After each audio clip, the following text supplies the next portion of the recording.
I'm JP Tuesday. And I'm Kiki Cannon. As lifelong Disney fans, the work of countless talented Disney creatives have shaped our lives. Now, as the Disney catalog expands, we're taking a journey through film and television to discover if that spark that shaped us as children lives on in adulthood. Does your favorite Disney media still cast that same spell? Join us as we find out. We are Rewatching the Magic. Hi, Kiki. Hi, Tuesday. All right, we are recording this episode before Deadpool and Wolverine comes out.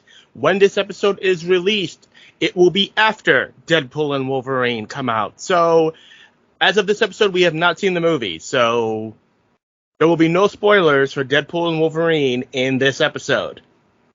On that, this is the conclusion to Mutant Month.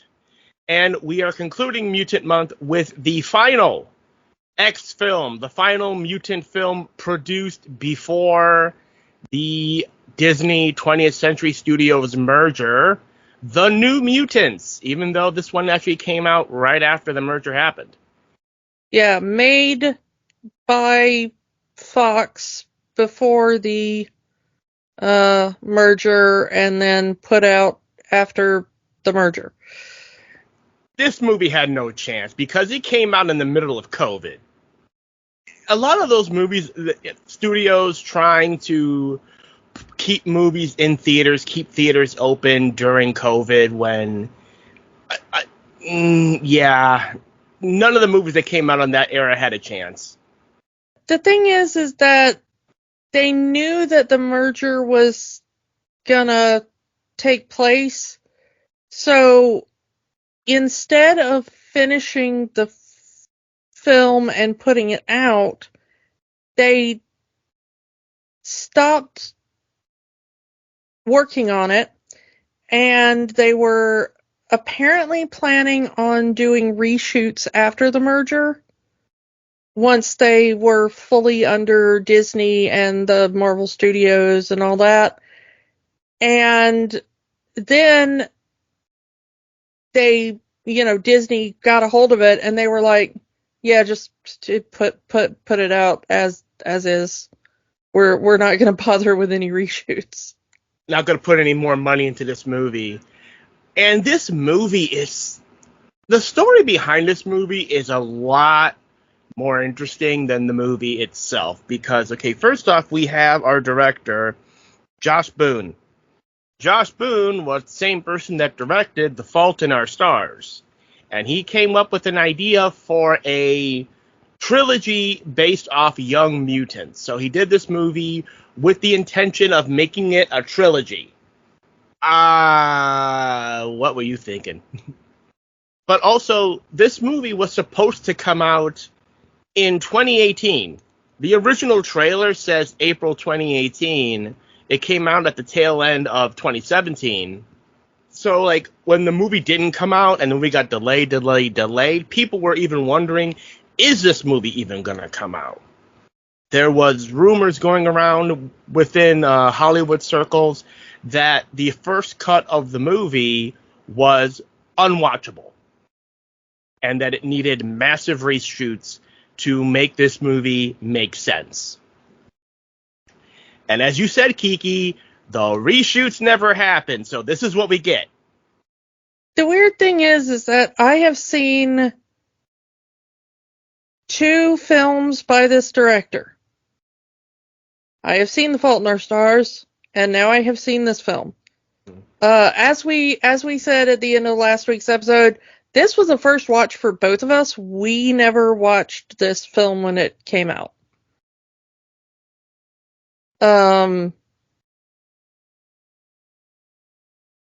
But I saw The Fault in Our Stars. I have now seen this movie. I have not seen any of his other work. The Fault in Our Stars was a pretty good film. I enjoyed that film. I would watch that film again. I actually own that film on physical media. Buy physical media when you can. Preserve media. That was a good film. This, we'll get into that. So yeah, it is so interesting to know that this was supposed to come out 2 years before it did. It stayed in limbo, for lack of a better term, and for 2 years. No one knew this movie was even going to come out. The reshoots that were supposed to happen that never did. And like you said, once Disney got their hold on 20th Century Studios, they would just release it. Release it as is in the middle of the big spike of COVID and see what happens. Like, obviously Disney didn't really care, and there was probably the reason a lot of the Fox movies did go to theaters anyway, from my understanding, was prior to selling to Disney, Fox had an agreement with HBO that any movie that goes into theaters would go to HBO Max and HBO Go, as it was called then, because HBO Max hadn't launched yet. So, and Fox had already had agreements with the movie studios for number of screens to get this in there. So it was like, while we are used to things now that I've said HBO and HBO Max, we are used to these kind of products. These kind of projects getting the old Zaslav tax write-off. I don't think that was an option for Disney at this point. Like, I'm pretty sure that part of the contracts in signing was that any movie that was in production had to be released and had to eventually be released into theaters. Now, Disney did, for some of the movies, circumvent that by releasing them directly to Hulu, like the movie Prey and stuff like that got bypassed theaters and maybe should have been in theaters, but just so they wouldn't have to be on HBO Max. But I'm pretty sure that this was one of those movies that, since it was ready to go, for lack of a better term, that Disney didn't really have a choice. It had to be released, whether Disney wanted to release this or not. I have no knowledge. I have no guess. This is me guessing. This is me pulling it right out of my backside to justify why the movie would be released, when it was released, in the condition it was released. And the fact that this is also supposed to be part of this new unified timeline movie universe that Fox was trying to do. We mentioned this last week, with the Fan Four Stick characters and the X-Men First Class characters and the Deadpool characters. And we're still trying to make this Mr. Sinister thing happen. And the fact that they use footage from Logan in this movie. When does this movie take place in? Where does this movie take place in? And on top of that, while I assume that the cameo was never filmed because it's not on anything I've ever found. We were supposed to get cameos by Professor X and Storm in this movie. James McAvoy and Alexandra Shipp. Again, the First Class characters, straight out of finishing X-Men Apocalypse and Dark Phoenix and stuff. So it's like, you want those versions of the characters to be in this movie. We have footage from Logan, which features different versions of actors. We have Sunspot in this movie, who was already been seen in Days of Future Past, played by a completely different actor. As I've said, when it comes to the Fox X-Men movies, the continuity is mud. Yeah. And, we also have the thing about, like, in the comics, the character of Illyana is supposed to be Colossus's sister. And I think they were thinking about having Colossus in this, since they already had Colossus in the Fox universe, Two Colossuses. Well, yeah, more than one Colossi, but you have a feeling that they were gonna do that. Which Colossus And would it have been, though? Would it have been the Deadpool Colossus? Because that's too much of a comedic character for this film. well, no, I think it would have been the other one. But you have a feeling that they were probably going to try to work that in, Mm-hmm. but then they just never did or whatever. I mean, they had her be Russian, which is okay, Mm-hmm. but they never mention that connection in the movie. I will Which, say, I'm gonna, excuse me for interrupting you, but no, go ahead. I will say, Anya Taylor-Joy has a better Russian accent than Scarlett Johansson. Fight me. So I'm not gonna fight you. I mean, Anya Taylor-Joy is a little too much in everything right now. Yeah. Maybe she needs to sit out for a movie or two. Well, she wasn't at when this movie was being filmed. Again, that was 2016, 2017. However, I will take her over too much ScarJo, I think. Mm. But if we're gonna talk about accents, poor Stranger Things dude. Oh my god. Charlie Heaton is Cannonball. Ugh. No, dude. As I you know, mean, you're from the South, so yeah, in the comics, that guy is supposed to be from Kentucky. They never really say where he's supposed to be from in the movie, I don't think. But so I'm gonna assume that's supposed to be Kentucky. And I'm not saying there are not people who talk like that, but it does sound like somebody having a go, you know? it almost sounds like a parody of a Southern accent, Yeah. but it's supposed to be taken seriously. And I made the same comment when we talked about Days of Future Past when they had Nixon. It's someone clearly doing a comedic parody voice of Nixon, but you're supposed to take it seriously.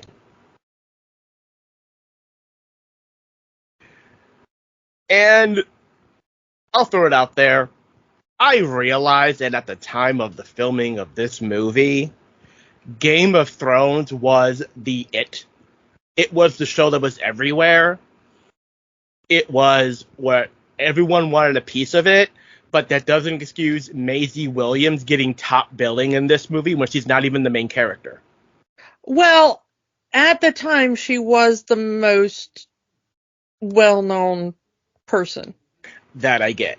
I mean, remember how they used Anna Paquin and Rogue in Days of Future Past, and then they cut her completely out.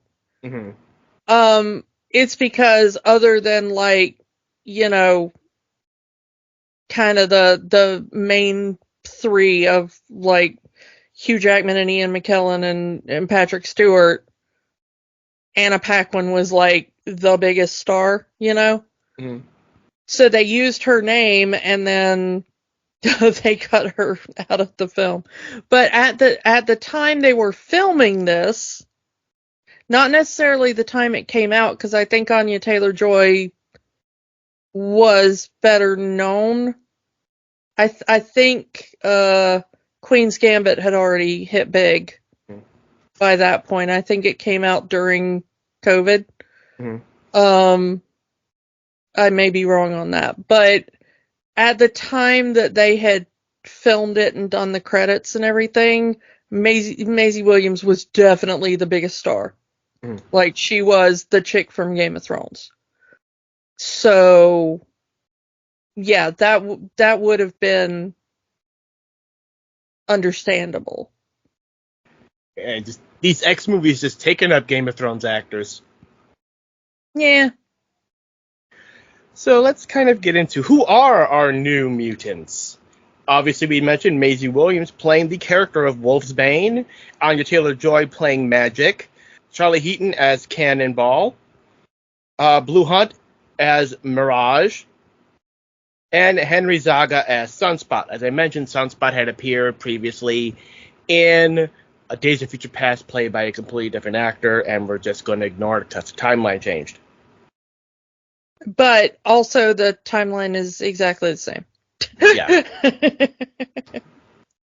And our big baddie, our main antagonist, Alice Braga as Dr. Reyes, which is really weird because in the comic books, Cecilia Reyes is a member of the X-Men, which makes me wonder why they made her a villain in this movie.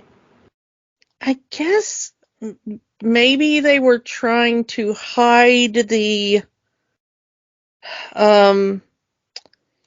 twist that wasn't a twist, that she was really the bad guy and that she wasn't training them for the X-Men and that she was in fact working for Sinister. Mm. I mean, it's not a good twist, but it's the only reason I can think of. Mm. And honestly, Cecilia Reyes isn't really known outside of the comics. She only debuted in like 99. So she hasn't been, so unless you're a hardcore comic reader, you're not going to know who that character is. And even if you were, you're not going to know unless you're specifically reading X-Men comics. So it's a clean slate that they could do whatever they want with her. With that, I understand. Yeah, to be honest, one of the reasons why this is New Mutants, both in the comics and in the movie, is because, you know, this is the kind of next group that aren't really known to most people unless you're like really hardcore into the comics. Yeah. I wish that they had done more in the movie to justify the name New Mutants. They really don't. So unless you already know the name New Mutants from the comics, you're going to wonder, why is this movie called The New Mutants? Why are they called The New Mutants? Maybe if that Professor X cameo had been in the movie, he could have said, I'm going to train you, and you are going to be my New Mutants. Yeah, I go back and forth on whether or not I like the title being dropped in the film, you know? Yeah. He said it. Yeah. But yeah, let's actually get into what this movie is about. So our main character here is Danny Moonstar, aka Mirage. She's a Native American indigenous person. Her family is killed in a fire at the very beginning of the movie, and then she wakes up in an institution not knowing how she got there, why she's there, or anything. And she says she's there to get better, and that she is a mutant, and that's what the facility is for, to help mutants. And the kids believe that they are being trained to be the next generation of X-Men. There's, of course, that scene where I believe it's Sunspot is rolling around on a wheelchair, and they ask you, why are we here? Why do you think? And he's in the wheelchair with the fingers to his brain. We're going to be X-Men. This movie is pretty small in scale. Again, it's not a world-ending event, which is fine. Not every superhero movie needs to be a world-ending event. But these are just 5 kids. We're never given their ages, so I'm going to assume that they're supposed to be kids, even though all of these actors are over the age of 18. But, yeah, they are in this facility. There's a force field around the facility. They can't leave. And they just are there to be studied and have their blood taken. And as we've said previously, dealing with the Essex Corporation, dealing with Mr. Sinister, that's what he does. He does experimentation on mutants. So having these be as they say by the end of the movie, they're trained to be killers. They're trained much like what we would see in Logan. In fact, they reference Logan in this movie.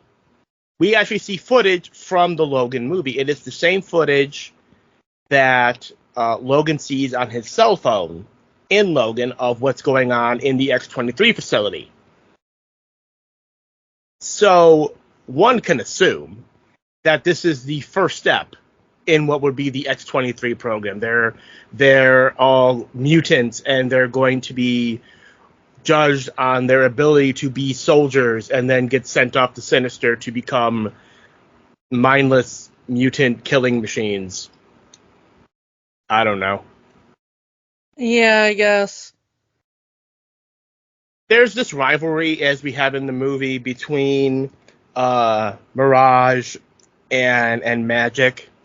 Magic kind of, they play her up as the mean girl, the she doesn't like anybody, and just is constantly picking on Mirage for her background. She calls her Pocahontas. She says, "Hey, you like buffalo, right? We have buffalo wings." Just piling on the racism. Yeah, and she's not the only one, because Sunspot does it as well. When he first hears her name. Yeah, laughing at the name Moonstar. Yeah, Danny Moonstar. And then he's like, "Oh, you're serious." I will say how Sunspot is presented in this movie is accurate because he's a spoiled rich kid. Yeah, I mean, I'm gonna be kind of honest. I was not really that aware of Sunspot, and then all of a sudden he shows up in like 3 freaking things that I've watched within the last couple of months. Yeah, I mean, he's a main character in X-Men 97. We just saw him for that brief moment in Days of Future Past, and again, this is a first watch for us in the New Mutants, and they're really kind of playing up that spoiled rich kid mentality of his. I mean, there's that scene in the laundry room where he's not even bothering to wash his clothes. He's just throwing them away because if you're rich, why would you wash your clothes? You can afford it. Just buy new clothes. But I'm kind of wondering, like, if he's locked up in this hospital with the rest of them, where is he getting the new clothes? Probably his parents. I mean, his parents are No, but I mean, like, they're, like, stuck in a dome and nobody knows where they are. I think it's also just how he grew up. You know, if he grew up as a spoiled rich kid, he wouldn't think twice. He wouldn't think twice about just throwing things out that he didn't want anymore.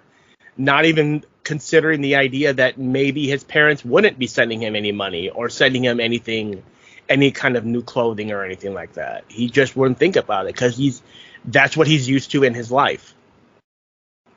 Yeah, I mean, I get that. I'm just wondering, like, in this specific situation, where is he getting new clothes? Yeah. And of course, we have Cannonball, who is, like you said, he grew up in the South. He's a coal miner's son. But, you know, he grew up, he actually worked in a mine, and that's the reason he got there, because his powers manifested while he was in a mine. And that's all of their stories. Their powers manifested, and people died, and that's why they're there. And this kind of falls into the giant-size X-Men formula, if you're familiar with that original comic, in that each and every member of the team represents a different country. Magic obviously represents Russia. Cannonball represents the United States. Sunspot represents Brazil. Wolfsbane represents Scotland, and we have Mirage, which represents Native American. That's really the only other double. If you want to count Native American areas as their own sovereign nation, fine. Otherwise, it's 2 Americans. Yeah. Probably could use a Canadian in this team, I'll say, but you know. But I did like that that would imply that Essex Corp, Sinister, whoever, is getting these mutants from all over the world and just putting them in the middle of nowhere and seeing what happens. One of the beefs I have with this movie is that, okay, Mr. Sinister is behind this in some way, shape, or form, but to what end? Like, okay, yeah, it says like, oh, they're not training us to be X-Men, they're training us to be killers. How? Like, at no point do we see them, like, we see them in, like, group therapy, and it's all like, meditate, control, but, like, at no point do we have them in, like, Sinister's version of the danger room or whatever, like, practicing their... Yeah, they're actually prohibited from using their powers. And Reyes will use her power whenever they try to use their own powers. She'll put up her little protection bubble to, like, stop them from doing anything. The only thing we get is that file, is when we see Magic's file and says, hatred of humans, perfect for the next step, a born killer. So that's the only thing I can think of. I think it's one of those situations where, again, pulling this out of my own ass, possibly to put them in that situation where one would kill the other. You know, social experiment. What happens if you put all of these different people from different backgrounds in one area?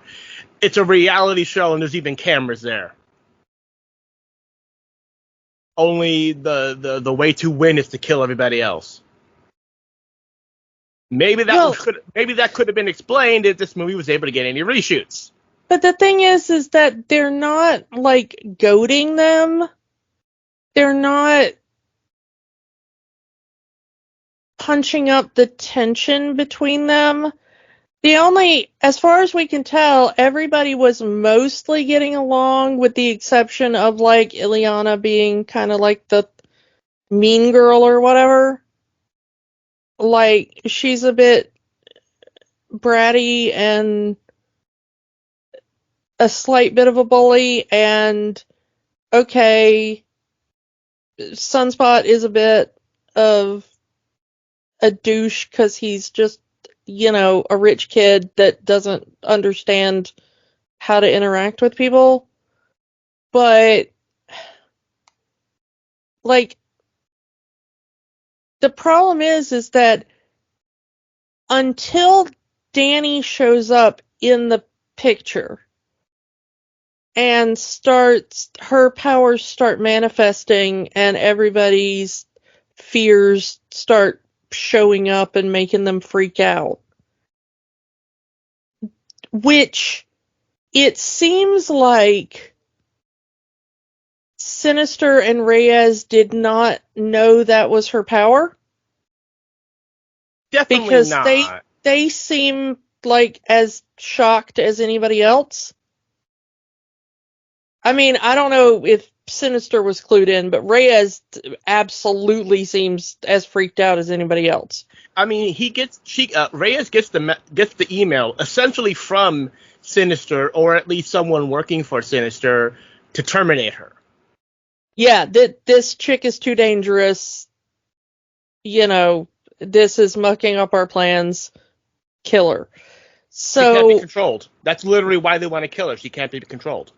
Yeah, but it seems that they do not know what her power is any more than she does when she gets there. So from what we can tell in the movie, the evil plot was not, let's introduce Danny and see who kills who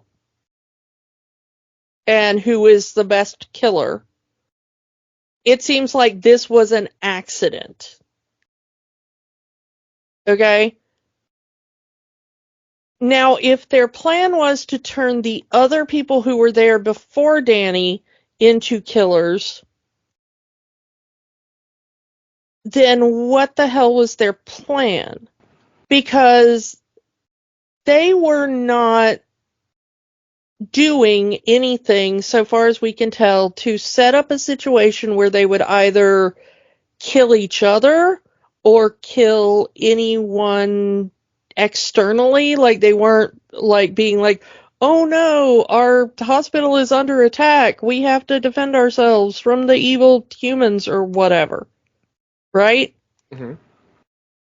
So there's no like danger room training, there's no faked attacks on their lives, there's no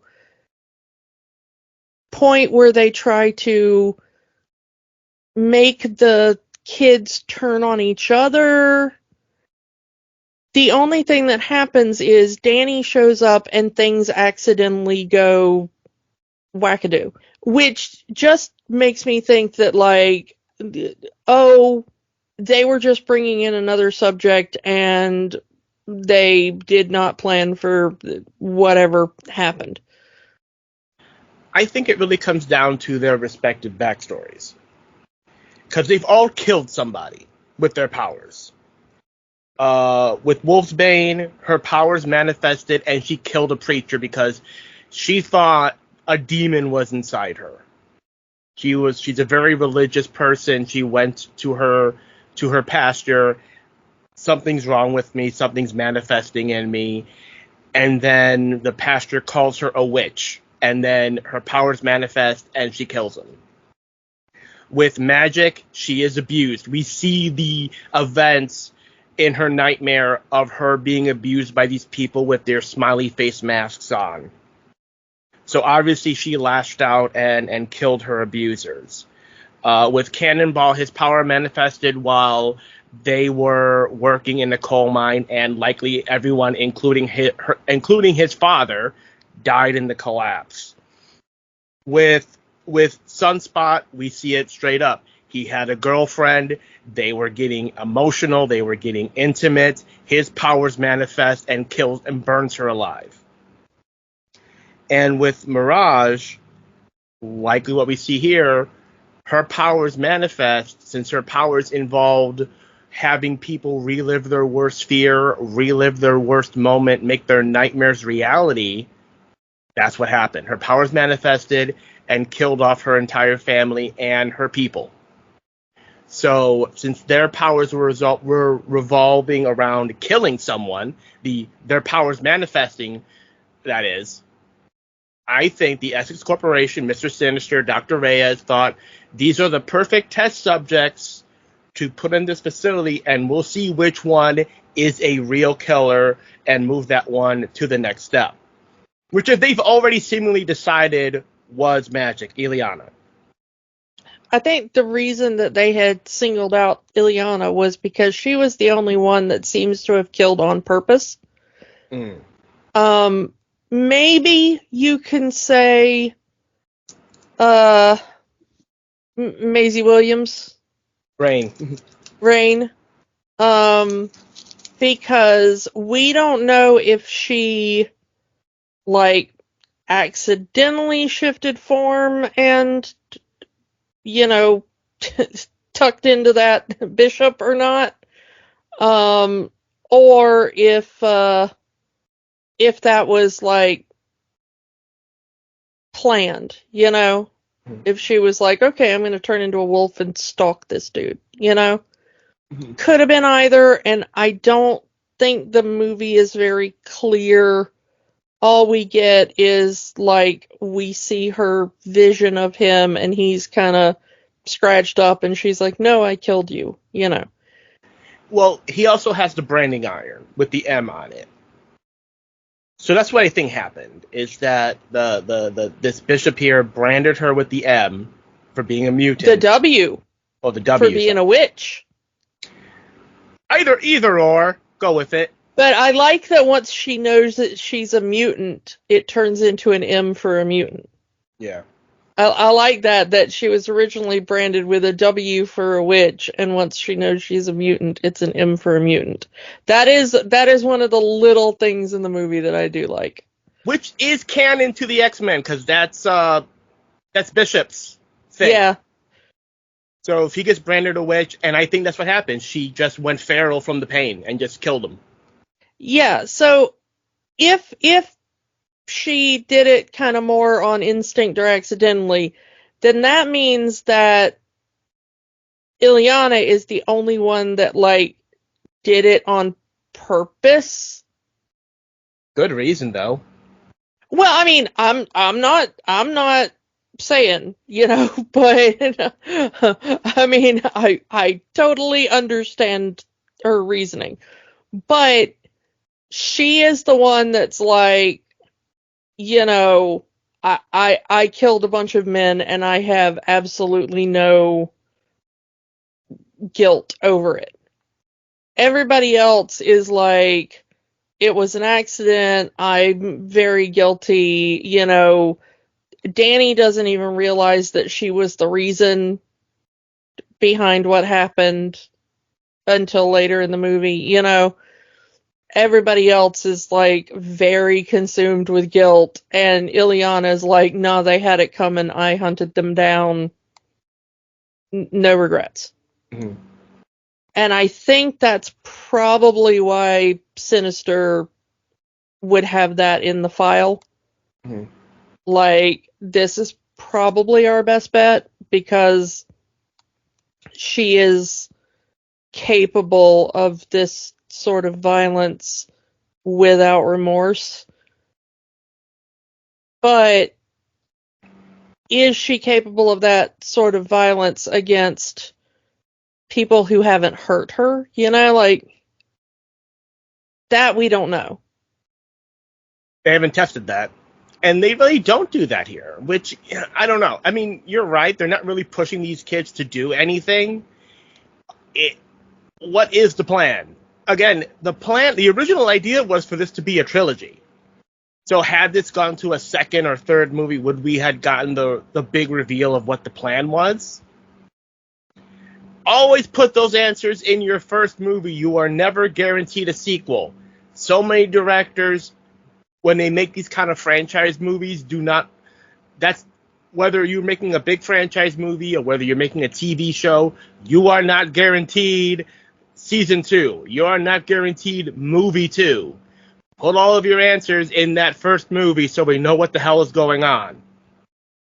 Yeah, give your audience what they feel is a complete story, and then leave certain things open that you could continue the story later. Mm-hmm. But never leave anything on a cliffhanger, because you are never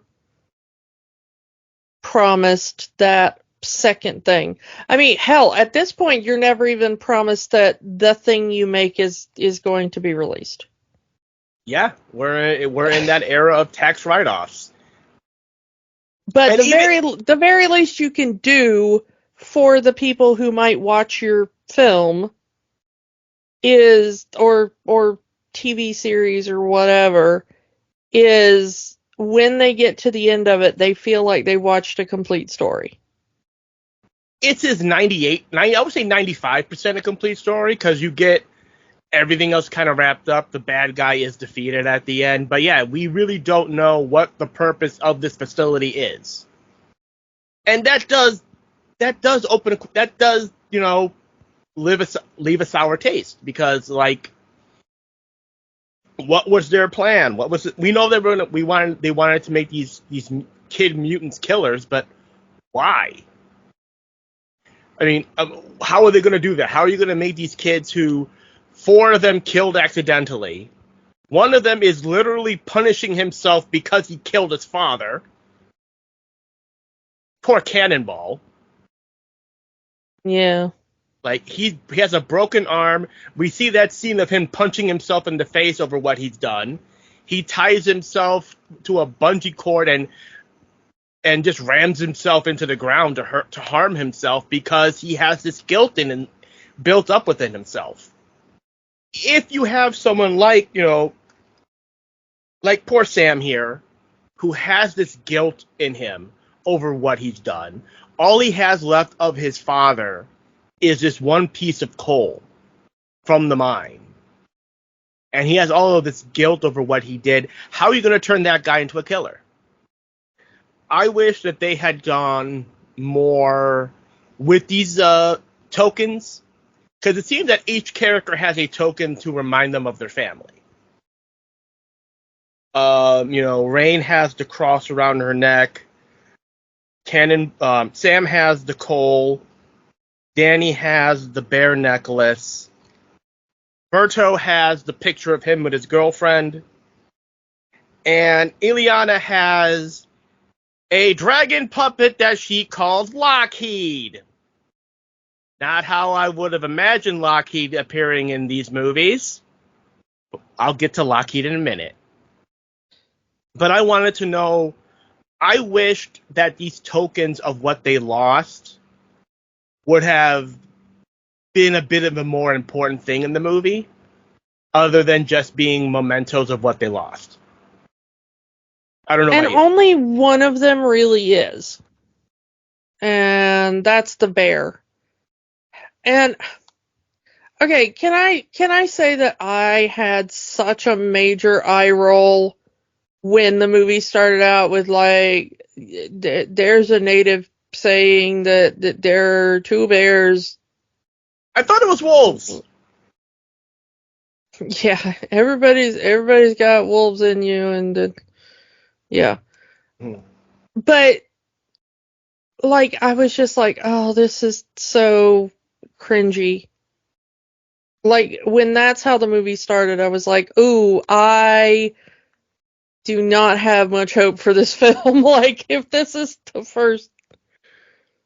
And then the second thing that made me not have much hope for the film in just the first couple of minutes, and we talked about this before we started recording, it is so dark. You cannot see a damn thing at any point in this movie. Yeah, there's a lot of movies that have that problem. This grayscale stuff, it's just like you have to turn the brightness on your TV to hide to see something. And the mixing. Oh, the mixing on this movie. The audio mixing. Oh my goodness, yeah. Yes, the audio mixing on this movie is horrible. I had to turn my TV so loud and turn on subtitles just to know what any of these people are saying. I mean, I always watch with subtitles because I have sensory processing issues. Mm-hmm. But it is this one was pretty bad. Which kind of annoys me because usually not only like the MCU films, but also we've watched most of these Fox mutant films by now, and most of them do not have this problem. I mean, they're dark, especially compared to the MCU films, but they're not like so dark you cannot tell what is going on screen. And once again, I have various sensory issues, so I already have my TV turned up really bright because so many movies these days are very dark, and even with my TV turned up like basically full brightness, what the hell is going on in this movie for most of this movie? Yeah, and I get this, and I get why. I don't like it, but I get why, because a lot of directors mix for the theater. Like the filming of the dark, you're going to be sitting in a dark room, so a darker picture would look normal. You're mixing for the surround sound speakers, so of course the mixing is going to be a lot lower because each and everything is going to be in a different speaker in theater. That I get. But at least consider the fact that there are people who are going to be watching these movies at home. And that's never taken into consideration. Your movie is going to be in theaters 3 months, 6 months max. Hell, you might not even get 1 month in the theater with your movie. Do consider how this is going to sound, not on a massive home stereo system, but just on a out-of-the-box, store-bought TV with no woofers or any other kind of special speakers attached to it. You're not going to get the high-end surround. A standard television. Hollywood makers, please consider this, because you are not guaranteed to have that long run in the theater. But, yeah, that's my complaint. Yeah, I mean, honestly, that is true. Your film is going to live for a very minuscule time in the theater. It is going to live, I won't say forever, but comparatively forever on somebody's crappy TV. Like, Whether you it's know a what I'm physical saying? copy or streaming, Yeah. Now to get back to what I said earlier. Lockheed. We've talked about Lockheed. We talked about when we talked about Pride of the X-Men a few weeks ago. I don't know why he's a puppet. Why is he with Illyana? Why isn't Lockheed attached to Kitty? And I would say yes. But apparently in the comics, Lockheed has a connection to Illyana as well. Like if Kitty happens to be off-world, Lockheed's gonna go to his number 2 favorite person, which is Illyana. But the idea of Lockheed, again, in the comics, Lockheed is an alien dragon. And we talked about that when we saw it. We talked about, all of a sudden there's this alien dragon in Pride of the X-Men on Asteroid M for some reason. And in here, Lockheed is a puppet that Illyana had when she was a child. And for like 5 seconds in the movie transforms into a real dragon. Because they're in the special magic place. Yeah. Still want my Lockheed plushie, though. Don't know if I want that particular puppet. I don't know. I think that puppet's kind of cute. But for like the 5 seconds Lockheed is in full dragon form and actually fighting, that's actually pretty cool. Yeah, can I give another beef with this movie? Go ahead. This movie is too much chitty chat and not enough mutant powers. This is billed as a horror movie. It doesn't even do that. I mean, not until the last 20 minutes of the movie or whatever. Mm-hmm. When the thing shows up. Mm-hmm. Mm-hmm. But the first what are we gonna say, half of this movie is, I don't know, are they trying to be a John Hughes movie? But if John Hughes did I don't know, Girl Interrupted or something. You know what I mean? Breakfast Club with superpowers. But not even with superpowers. It's if Breakfast Club was in a mental institution. Mm. So, it's like Breakfast Club, but Girl Interrupted. Mm-hmm. And but not as interesting, because the characters are not as interesting. I mean, the characters in the comic are more interesting, but I don't think they do them as well. Here. They start kind of doing things pretty well when it's okay, Danny and Rain start having their little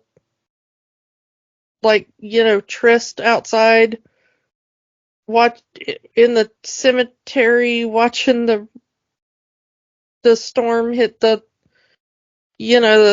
rain hit the dome or whatever, and it's really pretty, and then they start making out, and then something interrupts them. And I'm like, okay, we were onto something there with that. That was a plot, at least. It was character development. Mm-hmm.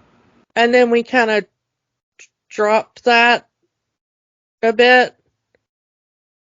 It was like, here's like one scene of queer baiting or something.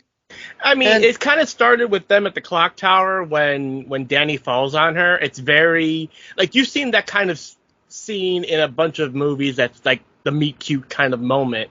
And I thought, oh, is this a? It kind of looks like a little bit of a meet cute moment. Are they going to go anywhere there? Oh, wow, they are going there. well, yeah, I'm not saying that like that was the only scene, Mhm. but it's like they kind of, it's like it kind of felt like they were going somewhere, and then they by the end of the movie, it's just kind of like, yeah, you know. Yeah, I mean, and then Rain going after Danny when she uses her wolf ears to hear her scream and using her wolf senses to smell out where she's at. That was a nice little moment there in their relationship. And you you hurt my girlfriend. I'm going to kill you. Yeah, but it's not really like as good as it could have been. In a and different movie, this would have been better. and honestly, I feel like um Sunspot and Ileana get as much or more than the two main chicks, like, And even their little makeout moment in the pool turns out to be one of Danny's illusions. Because she says, I haven't been in the pool all day. And then the nightmare of his dead girlfriend shows up. yeah. The thing about it is that, like, so really the only character development for any of them is, like, by the end of the movie, Ileana has learned to not be petrified by the thought of her nightmares, Mhm. She and also has kind of because she thinks Danny is doing this stuff on purpose. And once you realize that Danny is not in control of her powers, she kind of lets her off the hook. yeah. Um, but for everybody else, they have to be just comfortable, like, using their powers. Mhm. Like, Ileana wasn't, like, uncomfortable using her powers. It was just that she shut down when confronted with her, you know, Her past. her past. But, all the rest of them were, like, terrified of using their powers because they were afraid they were going to hurt people. And then Danny's growth was, like, realizing, like, she can control her power. It's the only Which, thing that makes sense in the whole there are two bears inside you thing is that she just decided to stop feeding the bad bear and start feeding the good bear, and then the bad bear went away. yeah, the bad bear that is, like, just the worst CGI in that entire film. Mm-hmm. Like, oh my goodness, this is so bad. I mean, I hate to say it, but the resolution of that, like, demon bear thing, Mm-hmm. were you as bored with that as I was? It doesn't. I mean, I get the idea that it's a bad guy that cannot be defeated with punchy punchy. So I actually, it's an interesting idea. The main, for lack of a better term, the main villain is eaten by the bear. Dr. Reyes is eaten by the bear. She dead. So they never even she never really truly got her comeuppance from the kids. I guess she did from Danny because it's her manifestation. But the the bad guy not being able to be defeated by punchy punchy, you know, Ileana tries to use her powers, Sam uses her powers, Berto uses his powers, and it does nothing. And it's when Danny can accept herself, accept her power, and be in control of her power that it goes away. It's defeating a bad guy with compassion instead of punchy, which I like. I wish it had been done better. Yeah, it's not the fact that you don't defeat the bad guy with punchy that I have a problem with. It's that the way in which it is presented is so quick and so seemingly easy. Yeah. There is no struggle for her in the end. She kind of just wakes up and goes like, okay, bear over. She does the controlled breathing technique, and that's enough. So I guess Reyes was right in the end. Yeah, And then she seemingly goes to, because she's knocked out, she seemingly goes to the afterlife, meets her father, and that's enough for her to control her power. There are moments where, like, a quick turnaround works. Like, okay, I know the Bowie freak is going to talk about Bowie, but in Labyrinth, right? Mm-hmm. Sarah has come all this way and struggled all this time, and she confronts Jareth, and then all of a sudden she remembers the final words of her speech. You have no power over me. And it's the thing she's forgotten the entire time. She's been so caught up in this magical world that she's forgotten that the entire point of the play that she's been acting out is that she's the one in control.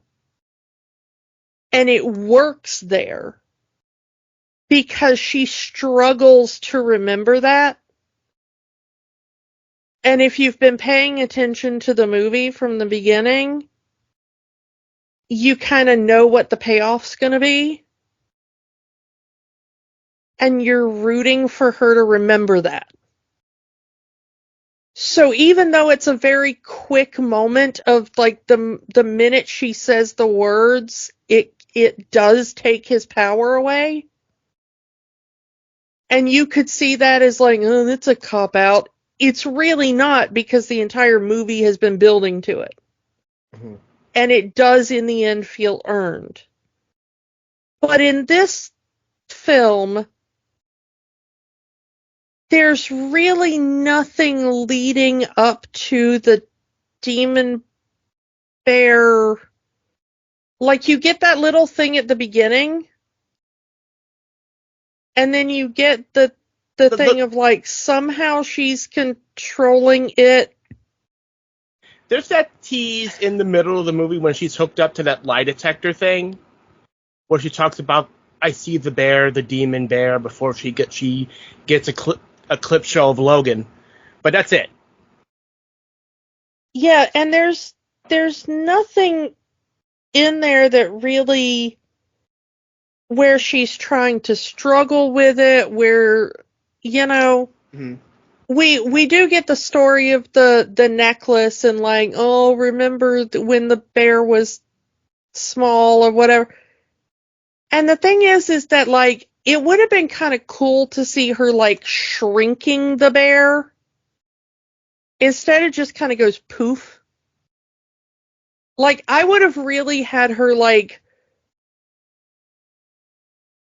struggle with the bear and eventually like shrink it and like put it inside the necklace. Yeah, that would have actually. I don't know if this movie had the budget for that. I mean, it was crap CGI anyway. Yeah. But like, you know what I mean? Like, I think all their CG budget went into the flash between the real world and Ileana's special place. yeah, I know, but like, this is your resolution to your story. You really need something more than like, go away, bear. And then just poof, you know? Hmm. That was the thing that made me feel like, really, I watched this entire film for that?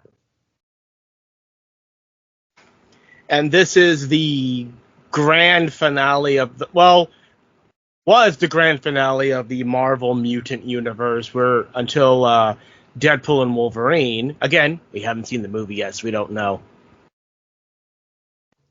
I'm just going to say one thing, and like I said, we have not seen this movie. The movie has not come out yet. We don't know anything about the movie. This is my speculation. Or my hope. My hope. Whatever they do in Deadpool and Wolverine is them either ending the Fox X-Men universe or either imbubbling it and putting it somewhere where the MCU will never interact with it. You know what I mean? Mm-hmm. Like, I don't want this to be like, oh, we are merging the MCU and the Fox. Like, no, I want it to be like, that is a totally different universe somewhere else, and we have severed the connection to it. It exists over there, and the MCU is over here, and now there are different mutants that are in the MCU, but they are not those mutants. You get what I mean? Like, even if that means we lose Hugh Jackman, and, you know, even if that means that we never see good Quicksilver again, and, you know, whatever. The possibility of losing Ryan Reynolds. You know, that's the only one that I think is legitimately allowed to cross over, because Deadpool is just such a weird thing, both in comics and film, is because he's always understood that he is a fictional character. Mm-hmm. So that's always his thing in the comics as well, is that he just kind of understands that he is in a comic book. And I think that if you had him move over to the MCU and he is the only remnant of that time, that is the only thing I could kind of give a pass to, because you don't really, like, he understands that that's a, like, wink and a nod. Mm-hmm. And he could be like, yeah, that all happened in a different universe. Anyway, in this universe, you know, like, yeah, he'd be able to do that, and we'd just be, like, able to roll with it, you know? Mm-hmm. Yeah. But anyway, back to this movie. I mean, that's kind of it. They, you know, they defeat the demon bear, and then they say, hey, what are we going to do now? The dome's gone. We're free. The nearest town's 20 miles away. Let's go see what's going on over there. And then they walk away, and that's it. That's the end of the movie. No mid-credit scenes, no post-credit scenes, none of that. Again, there was plans for this to be the beginning of a trilogy that never happened because of the 20th Century Studios Disney merger and all of that. Gone. And again, the only acknowledgement of that universe is in Deadpool and Wolverine, which again, I do have to stress this, we have not seen as of this recording. So we don't know what's going to go on in there. But before Deadpool and Wolverine even happened, when we thought that there would never be a third Deadpool movie, that we thought Hugh Jackman would never come back, a lot of people think this was the big final hurrah of the Fox X-Men universe. And it kind of went out on a whimper. Again, I'm glad we're getting that third Deadpool movie. Who knows what's going to happen after that? We still have Secret Wars. That does need to be stated. Secret Wars is coming, and that's still going to be the culmination of these multiverse shenanigans. But that's for another day. And, of course, the MCU's own X-Men movie, which is supposed to be started filming next year. So we'll get there when we get there. But as for this one, Kiki, does the New Mutants have the magic? No. There was some great potential in this movie. No magic. Is this movie unwatchable? Incomprehensible? No. There's a phrase we use on this show. The worst thing a movie can be is boring. Most of this movie is very boring. It's a lot of character moments. I give them that. But it's character moments that don't really add up in a meaningful way. So there was a reason we kind of avoided this movie up until now. And yeah, seeing it, I probably will not be coming back to this one. This one, to me, has no magic. And I don't understand how they could look at this movie and say, we're going to make a trilogy out of this. This is going to be its own franchise. No. You're lucky you got the one movie. And you barely got the one movie. Yeah, and had this continued, had the Fox buyout not happened, we would have gone on into Gambit with Channing Tatum. That movie never happened. Which would have actually showed us Nathaniel Essex in the flesh. Granted, that would have taken place in the 1980s. He probably would have been Mr. Sinister after that. There probably would have been a team-up movie with all of these characters versus Mr. Sinister. But none of that ever happened. They really, really, really tried to make him a Thanos-level thing in their X universe. And it never happened because this buyout just flushed everything down the toilet. With good reason. Maybe they were right on that. We'll see. But that is the end of Mutant Month. Yeah. Went out on a whimper with this one. This is not. If you enjoy this movie, great. No, I don't recommend this movie. Well, I mean, it's kind of. I mean, Mutant Month goes out on a whimper because the Fox Mutants went out on a whimper. Yeah.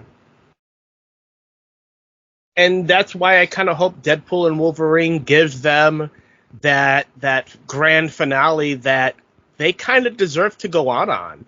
Whether you like the movies or not, these characters do not deserve to go out like this. They deserve to have their big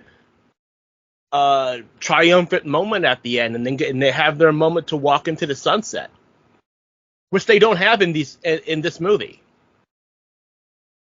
So maybe it will have it. I don't know. Again, I haven't seen the movie. But as for next week, Kiki, it's time to go back to school. High school. In fact, Kiki, we are going to a high school reunion. Romy and Michelle's high school reunion, to be exact. All right. That sounds fun. I actually have never seen this movie, so this is going to be a first watch for me. This will be a rewatch for me, and I cannot wait to show it to you. So yeah, come back for Romy and Michelle's high school reunion, and we will talk to you all next time. Bye. Bye. Don't let the magic stop here. Join our conversations on Facebook, Instagram, and Threads at Rewatching the Magic. We are on the X, formerly known as Twitter, at Rewatch the Magic. And new episodes are available every week at rewatchingthemagic.podbean.com. Remember, the magic is for everyone. It only stops if you let it. Podcasts are fun. But there's work to be done. We encourage you to get involved. Here are some organizations we support. The American Civil Liberties Union fights for the constitutional rights of all Americans. Find them at aclu.org. The National Network of Abortion Funds helps people find access to safe abortion services. Their site is abortionfunds.org. The Trevor Project provides a 24/7 crisis helpline for LGBTQ youth and education services for schools on LGBTQ issues. They can be found at thetrevorproject.org. Or find a way to help in your area.